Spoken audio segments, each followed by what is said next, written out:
Assalamualaikum dear students and friends. How are you? Hope so you will be fine. Today I am going to teach you another topic from basic concepts of chemistry and the topic name is mole. लेकिन उससे पहले मैं आप सब viewers का शुक्रिया अदा करना चाहूँगा कि आपने हमारी जो लास्ट वीडियो थी relative atomic mass and atomic mass unit उसको काफ़ी ज़्यादा लाइक किया है, पसंद किया है, आपका कॉन्सेप्ट क्लियर हुआ है और वहीं से बेटा मैंने काफ़ी सारे कमेंट्स रिसीव्स किए थे कि कॉन्सेप्ट ऑफ मोल को भी इजी वे में करवाया जाए। तो आज मैं आपको इस चीज़ की यकीन दहानी करवाता हूं कि at the end of the lecture आपको जो मोल के अंदर डिस्टर्बेंस या प्रॉब्लम्स होती हैं या एवोगैड्रोस नंबर का जो इसके साथ रिलेशनशिप है जो स्टूडेंट्स के लिए काफ़ी प्रॉब्लम का बाइस बनता है वो सारे का सारा दूर हो जाएगा। तो कोई भी टॉपिक है आपके पास किसी भी सब्जेक्ट का तो पहली चीज़ बेटा आपने ये याद रखनी है कि अगर आप उसके ऊपर मुकम्मल ग्रिप हासिल करना चाहते हैं तो आपको उस टॉपिक की डेप्थ में उसकी वजह पता होनी चाहिए और वो उसके जितने भी करैक्टरिस्टिक्स फीचर्स होंगे सिग्निफिकेंस होगी वो ईच एंड एवरीथिंग अगर आपको पता होगी देन ही आप उस टॉपिक में कंप्लीट कमांड हासिल कर सकते हैं। तो आज हम बेसिकली मोल को समझने से पहले इस चीज़ को समझेंगे कि हमें मोल की ज़रूरत ही क्यों ज़रूरत पेश क्यों आई। क्योंकि बेटा हमने लास्ट टाइम जो पढ़ा था that is the relative atomic mass unit. तो मेरी आप सब व्यूवर्स से रिक्वेस्ट है कि अगर आपको वो रिलेटिव एटॉमिक मास यूनिट का कॉन्सेप्ट क्लियर नहीं है तो काइंडली पहले आप उस वीडियो को वॉच करें, कॉन्सेप्ट क्लियर करें वो वाला, देन आप मोल की तरफ आइएगा क्योंकि मोल का जो टॉपिक है वो उसके साथ लिंक्ड है। कैसे लिंक्ड है वो मैं आपको अभी समझाता हूँ। बेटा अगर मैं सिंपल आपको कहता हूँ कि केमिस्ट्री का एक मैं आपसे एक्सपेरिमेंट करवाता हूँ लैब के अंदर, ठीक है, मैं लैब के अंदर आपको एक एक्सपेरिमेंट करने के लिए कहता हूँ, मैं कहता हूँ जी आप मुझे बेटा 16 AMU या 18 जो AMU है वो वाटर का आपने रिएक्शन करवाना है 58.5 AMU NaCl के साथ। तो बेटा क्या ये टेक्निकली तौर पर पॉसिबल है? आप वो एटॉमिक मास यूनिट को यूज़ करेंगे और केमिकल रिएक्शन करवा सकते हैं। देखिए जो एटम होता है वो फिजिकली तौर पर ना तो हम उसको देख सकते हैं ना ही हम उसको छू सकते हैं, दैट्स राइट। अब दूसरी बात, हमने सिर्फ अंदाजे के मुताबिक ये कहा था कि अगर हम एटम के मास को मेजर करना चाहें तो हम उसको रिलेटिव एटॉमिक मास यूनिट जो है उससे मेजर कर सकते हैं, जो कि हमारा सिर्फ एक ख्याल था क्योंकि फिजिकली तौर पर ये चीज़ें पॉसिबल ही नहीं है। आप किसी भी एटम को, मैंने वहाँ पे बेटा एक सिंपल कॉन्सेप्ट ये दिया था कि अगर आप किसी एटम को एटॉमिक मास को मेजर करना चाहते हैं तो एक साइड पे वो एटम रख लें, दूसरी साइड पर तकड़ी की दूसरी साइड पे आप क्या करें, आप बैलेंस जो सिस्टम है आपके पास उसकी दूसरी साइड के ऊपर कार्बन 12 के जो यूनिट्स हैं वो बदतरीज प्लेस करना शुरू कर दें। जब दोनों बराबर आ जाएंगे तो आप कहेंगे कि वो उनका मास जो हो गया वो रिलेटिव मास हो गया कार्बन 12 के। ये एक सिंपल कॉन्सेप्ट था।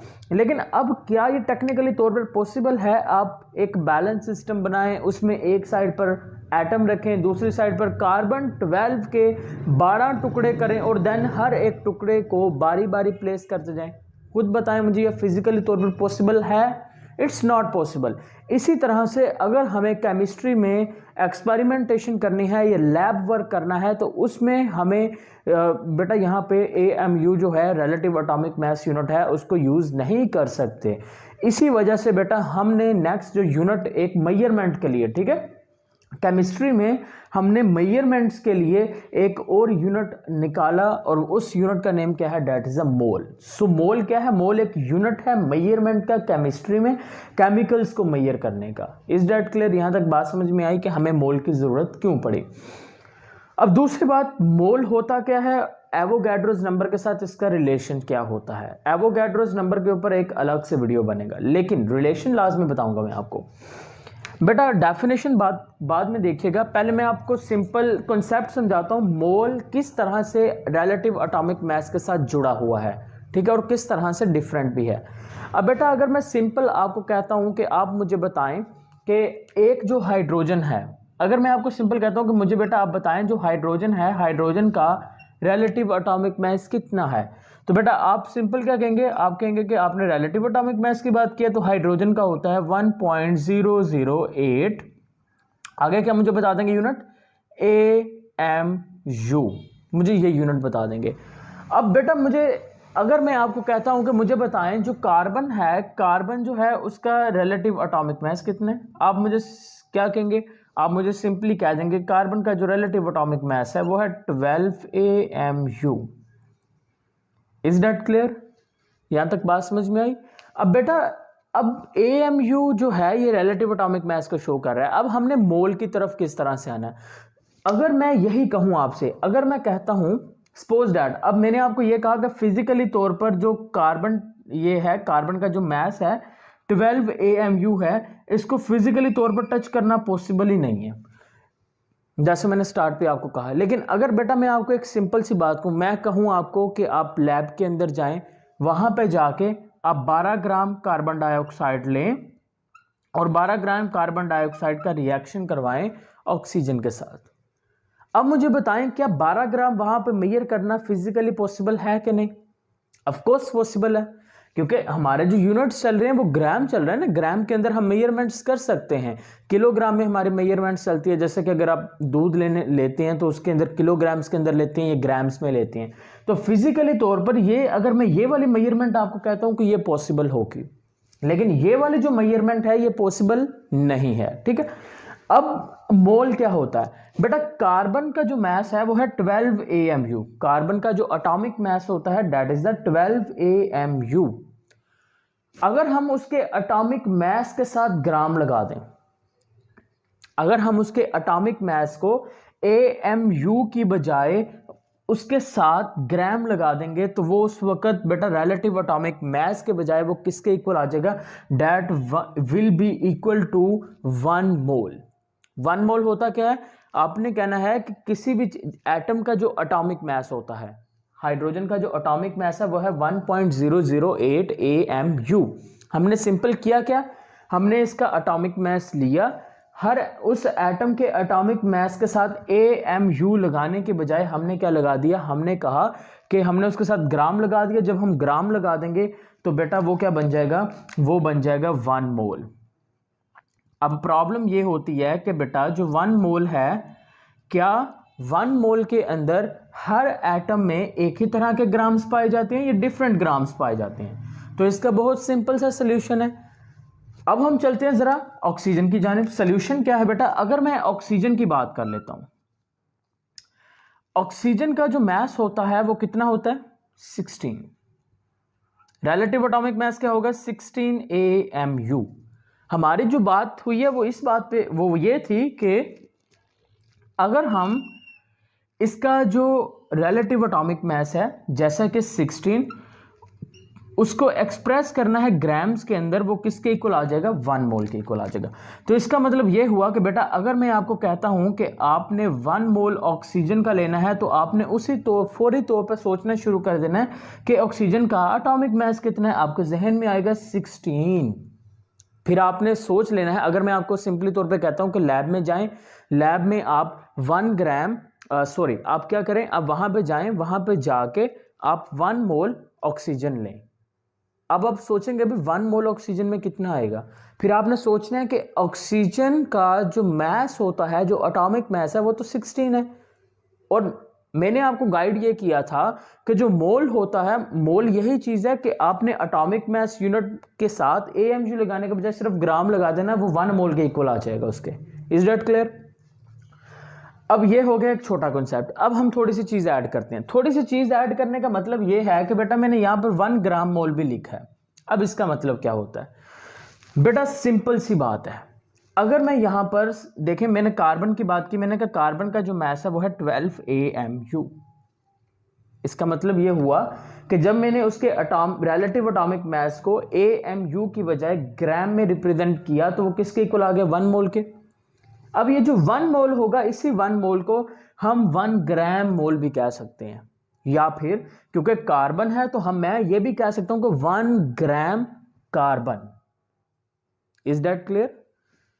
क्या मैंने कहा अभी? मैंने अभी ये कहा कि जो आपके पास रिलेटिव एटॉमिक मास है उसको एक्सप्रेस किया ग्राम्स में, वो 1 मोल के इक्वल है, लेकिन उसके साथ साथ हम उसको क्या कह सकते हैं? हम उसको 1 ग्राम मोल भी कह सकते हैं, या 1 ग्राम ऑफ कार्बन एटम्स भी कह सकते हैं।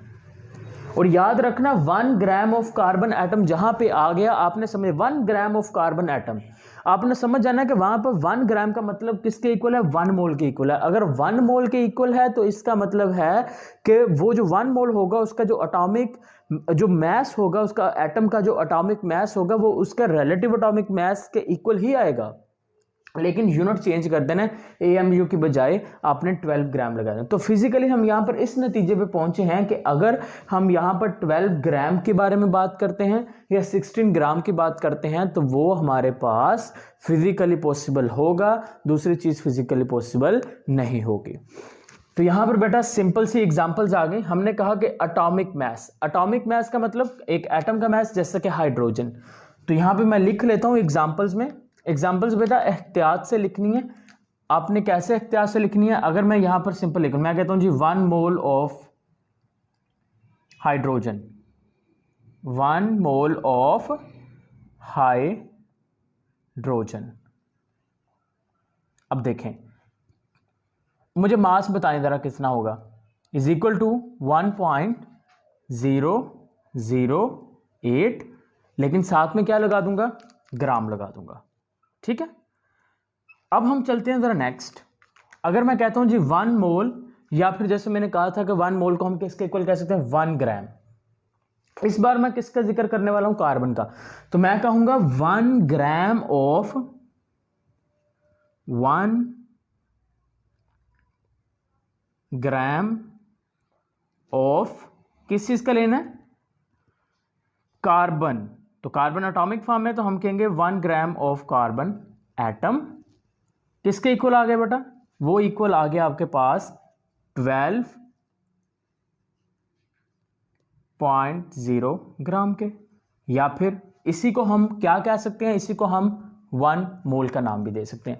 तो होप सो बेटा ये आपको एटॉमिक मैसेज के हिसाब से मोल का कॉन्सेप्ट क्लियर हो चुका है। अब हम जरा चलते हैं मॉलिक्यूल की जानिब। बेटा मॉलिक्यूल और मॉलिक्यूलर मैस, अब इसका मतलब क्या हुआ बेटा, इसका मतलब ये होता है कि मेरे पास, मैं आपको सिंपली कहता हूं कि आप वाटर की अगर मैं बात कर लेता हूं तो जो H2 होता है, H2O वाटर, उसका जो मैस होता है मॉलिक्यूलर मैस, वो हमारे पास देखें, एक हाइड्रोजन का 1, 2 का हो जाएगा 2, ऑक्सीजन का 16, तो टोटल हमारे पास आ जाएगा इसका जो mass, that will be 18 AMU। अगर मैं आपको कहता हूं कि आप लेबॉर्ट्री में जाइए, वहां पे जाके 18 AMU आप एटॉमिक मैस यूनिट लें वाटर के मॉलिक्यूल के, तो क्या आप 18 AMU यूनिट्स ले सकते हैं पानी के? It will be not possible. So इसके बरअक्स अगर मैं आपको कहता हूं कि आप 18 ग्राम पानी ले लें तो उसको कैलकुलेट कर सकते हैं आप। ठीक है, तो हमने यहां पर सिंपल करना क्या है कि बेटा जब हम किसी एटम के एटॉमिक मैस को AMU की बजाय ग्राम में रिप्रेजेंट कर रहे थे, इसी तरह से जब हम किसी मॉलिक्यूल के मॉलिक्यूलर मैस को AMU की बजाय किस में रिप्रेजेंट करना है, मैं AMU की बजाय हटाऊंगा, यहां पर साथ क्या लगा दूंगा, मैं ग्राम लगा दूंगा। तो that will be equal to the 1 mole, और 1 मोल मैंने कहा था कि किसके इक्वल होता है, 1 ग्राम के इक्वल होता है। बात हुई थी ना 1 ग्राम की, लेकिन यहां पर एटम की बात चल रही थी, यहां पर मॉलिक्यूल की बात चल रही है, तो मैं कहूंगा 18 ग्राम। अगर मैं आपको सिंपली कहता हूं कि आप लेबॉर्ट्री में जाएं, वहां पे जाके आप 1 मोल या फिर मैं कहता हूं 1 gram molecule of sulphuric acid लें, सल्फ्यूरिक एसिड H2SO4। ठीक है, अब मैं आप सिंपल मैंने क्या कहा, मैंने कहा 1 मोल आप सल्फ्यूरिक एसिड लें, या फिर मैं कहता हूं कि 1 ग्राम मॉलिक्यूल है ना, तो मॉलिक्यूल लिखूंगा 1 gram molecule of sulphuric acid लें। आपने सिंपली तौर पे सोचना है कि 1 ग्राम का मतलब भी 1 मोल है, और 1 मोल किसके इक्वल होता है, वो उसके जो मॉलिक्यूल है, मॉलिक्यूल के मॉलिक्यूलर मैस के इक्वल ही होगा, लेकिन AMU के बजाय ग्राम के अंदर सोचना है उसको। तो अगर मैं इसकी बात करता हूं तो इसका बेटा होता है 98 AMU। तो हमने आपने सिंपली तौर पे क्या जाके वहां पे हासिल करना है, आपने वहां पे जाके जो कैलकुलेशन करनी है, जो मेजरमेंट करनी है, वो आपने 98 ग्राम्स की करनी है। तो इज दैट क्लियर? तो यहां पर बेटा आपको पता होना चाहिए कि एटम का जो एटॉमिक मैस होता है या फिर मॉलिक्यूल का जो मॉलिक्यूलर मैस होता है, मॉलिक्यूलर मैस होता है। ठीक है, अब इसकी एग्जांपल में क्या लिखना चाहूँ, आपके सामने एग्जांपल है, मैं क्या कैसे लिखूंगा इसको, मैं लिखूंगा जी 1 ग्राम मॉलिक्यूल, 1 ग्राम मॉलिक्यूल, किस चीज के molecule? Of H2SO4 sulphuric acid के, किसके इक्वल आएंगे? 98। साथ में क्या लगाना है? ग्राम लगाएंगे, यूनिट। इसी तरह से अगर आप 1 ग्राम मॉलिक्यूल नहीं लिखना चाहते तो आप सिंपल लिख लें 1 मोल ऑफ वाटर के लिख लें H2O is equal to 18 gram. So hope so बेटा ये आपको दो चीजें क्लियर हो चुकी हैं अब तक, जिसमें पहली चीज है एटॉमिक मास और जो दूसरी चीज है वो आपके पास कौन सी है? Molecular mass. अब हम चलते हैं तीसरी चीज की जानिब, वो लिखा गया है फार्मूला मास। अब फार्मूला मास क्या होता है बेटा? मैं एक सिंपल आपको बताना चाहूंगा। देखें, अगर हम आयनिक कंपाउंड्स की बात करते हैं, आयनिक कंपाउंड्स की, तो आयनिक कंपाउंड्स में हमेशा बेटा आपने बात करनी है फार्मूला मास की। आयनिक कंपाउंड का जो मास होगा वो फार्मूला मास कहलाएगा। समझ में आई बात? आयनिक कंपाउंड्स के जो यूनिट्स हैं वो फार्मूला यूनिट्स कहलाएंगे। आयनिक कंपाउंड है ना आपके पास कोई भी, जैसे कि सोडियम क्लोराइड, और वो जो सोडियम क्लोराइड है उसमें जो NaCl है वो फार्मूला यूनिट है, क्योंकि आप आयनिक कंपाउंड की बात करते हैं। तो आयनिक कंपाउंड को हमेशा फार्मूला यूनिट और फार्मूला मास से रिप्रेजेंट किया जाता है। अब मैंने एक आयनिक कंपाउंड ले लिया NaCl, समझ में आई बात? ठीक है। अब बेटा मैंने आपको यह कहा कि ये एक आयनिक कंपाउंड है, आप मुझे इस आयनिक कंपाउंड का फार्मूला मास बताएं। अब इसका जो फार्मूला मास होता है, देखें सोडियम का 23 पॉइंट समथिंग और 23, और इसका बेटा होता है क्लोरीन का 35.5। तो टोटल जो हमारे पास बनेगा that will be equal to 58.5 AMU। That is the, ये क्या चीज है? ये आपके पास बेटा मास है। ये किसका मास है? आयनिक कंपाउंड का। तो हम उसको मॉलिक्यूलर मास के बजाय हम उसको क्या कहेंगे? फार्मूला मास कहेंगे। ठीक है। तो मैं यहां पर कहूंगा कि ये फार्मूला मास किसका है? ये आयनिक कंपाउंड का है, ये NaCl का है। अगर मैं आपको अगेन वही कंसेप्ट दे रहा हूं, अगर मैं आपको कहता हूं कि आप बेटा 18 ग्राम वाटर ले लें और आप 58.5 यूनिट्स ऑफ AMU ले लें, AMU ऑफ NaCl ले लें और रिएक्शन करवाएं, तो ये तो आप मेजर कर लेंगे, लेकिन कहां पे आप 58.5 AMU वो छोटे छोटे यूनिट्स ढूंढते रहेंगे? नहीं कर सकते। इट्स मीन्स दैट कि हमें इसको रिप्रेजेंट करने के लिए AMU से निकलना पड़ेगा और एक बड़े यूनिट की जाने जाना पड़ेगा, ताकि हम अपनी मेजरमेंट्स कर सकें, कैलकुलेशन कर सकें, और इसी वजह से हम इसको रिप्रेजेंट करेंगे किसके अंदर? ग्राम्स के अंदर रिप्रेजेंट कर देंगे। तो इसका मतलब यह हुआ कि एटम का जो एटॉमिक मास होता है, मॉलिक्यूल का जो मॉलिक्यूलर मास होता है, या फिर जो फार्मूला यूनिट होता है, ठीक है, जो फार्मूला मास होता है, आयनिक कंपाउंड का जो फार्मूला मास होता है। यहां पर बात याद रखती जाने आपने, मैंने यहां पर बात किसकी कर रहा हूं? आयनिक कंपाउंड्स की। और मैंने कहा कि आयनिक कंपाउंड्स को आपने रिप्रेजेंट किससे करना है? फार्मूला मास से। इधर मैंने बात किसकी की थी? इधर मैंने बात की थी बेटा आपसे एटम्स के बारे में। ऊपर जो बात की थी वो की थी मॉलिक्यूल के बारे में। ठीक है। तो जब हम उनके मैसेज को रिप्रेजेंट करेंगे ग्राम्स के अंदर, एक्सप्रेस करेंगे ग्राम्स के अंदर, तो वो किसके इक्वल आएगा? वो 1 मोल के इक्वल आ जाएगा। और मैंने कहा था कि हम 1 मोल को 1 ग्राम भी कहते हैं, 1 ग्राम मोल भी कहते हैं। समझ में आ गई बात? अब हम इसकी एग्जांपल लिखेंगे कैसे? बहुत ही सिंपल है। NaCl की लिखनी है ना, तो मैं यहां पर क्या लिखूंगा? मैं लिखना चाहूं तो मैं लिख सकता हूं 1 mole of NaCl is equal to 58.5 grams.